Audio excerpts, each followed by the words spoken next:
San Andres Apostol. Si Andres, Griego, panlalaki, ay anak ni Junas at kapatid ni San Pedro, mga mangingisdang taga Betsaida sa baybay ng dagat Galilea. Lumipat sila sa bayan ng Capernaum sapagkat doon ay mabuti ang pangangalakal. Nang makilala ni Andres ang tunay na Mesiyas, agad na ibinalita ito kay Simon Pedro at dinala siya kay Jesus. Kina Pedro at Andres ay sinabi ng Panginoon ang katagang ito, "Halika kayo at sumunod sa akin. Gagawin ko kayong mangingisda ng mga tao." At pagdakay iniwan ang kanilang mga lambat at sila'y sumunod sa kaniya. Pagpanaog ng Espiritu Santo, si Apostol Andres ay nagtungo sa Asia Minor at Grecia upang ipangaral ang mga iniutos ng Panginoon. Sinasabing siya ay namatay na martir sa Patra, Achaia, Timog Grecia, noong Nobyembre 30, taong 60, na nakatali sa isang krus na nakapormang X.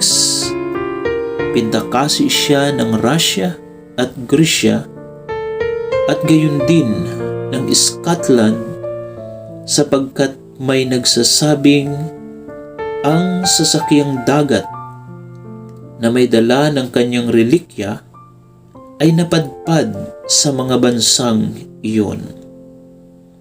Aral. Sa ganang akin, wala akong ibang ipagmamapuri kundi ang krus ng ating Panginoong Hesukristo. Sa pamamagitan nito, ang daigdig ay napako sa akin at ako naman sa daigdig. Galatia, Kabanatang 6, talatang 14. Andrew the Apostle, also called Saint Andrew, was an apostle of Jesus. He is the brother of Simon Peter and is a son of Jonah. He is referred to in the Eastern Orthodox Church tradition as the first called, according to Eastern Orthodox tradition, the apostolic successor to Andrew, the Patriarch of Constantinople. His Christian wife then had Andrew buried honorably.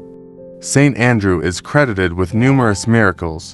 Among them, he freed the prisoner Matthias in Myrmidonia, healed a blind man, converted cannibals, and raised a dead child to life. The relics of the apostle are known for the manna they secrete.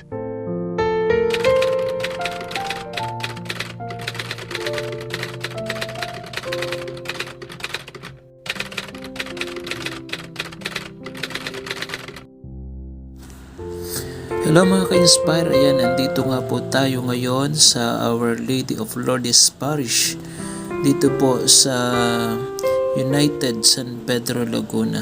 Kung bago lang po kayo sa ating channel, don't forget to like, share, and subscribe at paki-click na rin po ng bell icon para lagi po kayong updated sa ating mga bagong videos.